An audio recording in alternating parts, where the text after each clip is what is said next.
Back with chapter 3 of Maniac Magee by Jerry Spinelli. As for the first person to actually stop and talk with Maniac, that would be Amanda Beale, and it happened because of a mistake. It was around 8 in the morning, and Amanda was heading for the grade school like hundreds of other kids all over town. What made Amanda different was that she was carrying a suitcase, and that's what caught Maniac's eye. He figured she was like him, running away, so he stopped and said, "Hi." Amanda was suspicious. Who was this white stranger kid? And what was he doing in the East End where almost all the kids were black? And why was he saying that?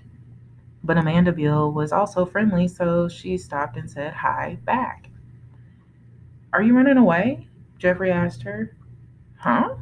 said Amanda. Jeffrey pointed at the suitcase. Amanda frowned, then thought, then laughed. She laughed so hard she began to lose her balance, so she set the suitcase down and sat on it so she could laugh more safely. When at last she could speak, she said, "I'm not running away. I'm going to school." She saw the puzzlement on his face. She got off the suitcase and opened it up right there on the sidewalk. Jeffrey gasped, "Books." Books, all right. Both sides of the suitcase crammed with them, dozens more than anyone would ever need for homework. Jeffrey fell to his knees. He and Amanda and the suitcase were like a rock in a stream. The schoolgoers just flowed to the left and right of them. He turned his head this way and that to read the titles. He lifted the books on top to see the ones beneath. There were fiction books and nonfiction books, who did it books, and let's be friends books, and what is it books, and how to books, and how not to books, and just regular kid books. On the bottom was a single volume from an encyclopedia. It was the letter A. "My library," Amanda Beale said proudly. Somebody called, "Gonna be late for school, girl." Amanda looked up. The street was almost deserted. She slammed the suitcase shut and started hauling it along. Jeffrey took the suitcase from her. "I'll carry it for you." Amanda's eyes shot wide. She hesitated, then she snatched it back. "Who are you?" she said. "Jeffrey Magee." "Where are you from? West End?" "No."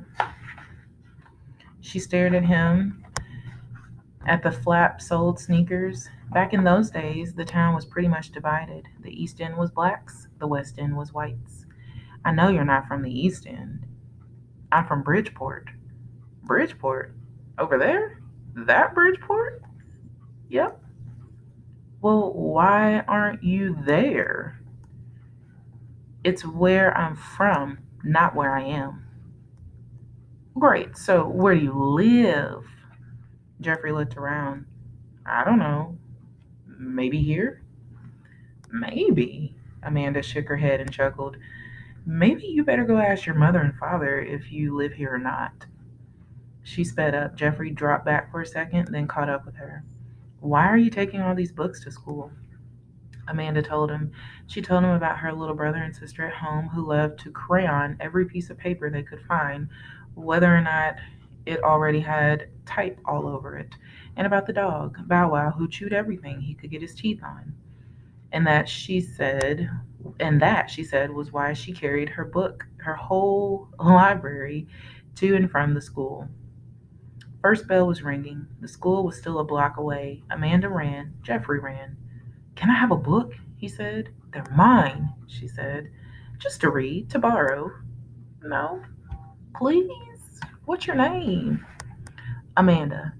"Please, Amanda. Anyone. Your shortest one.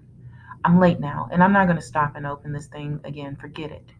He stopped. "Amanda!" She kept running, then stopped, turned, glared. What kind of kid was this anyway? All grungy, ripped shirt. Why didn't he go back to Bridgeport or the West End where he belonged? Bother some white girl up there. And why was she still standing here? "So what if I loaned you one, huh? How am I gonna get it back?"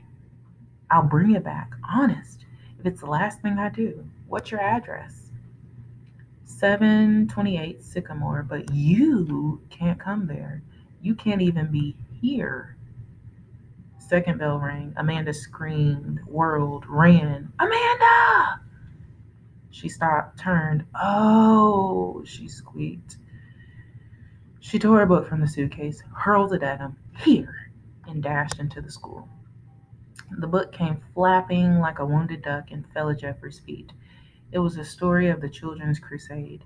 Jeffrey picked it up, and Amanda Beale was late to school for the only time in her life.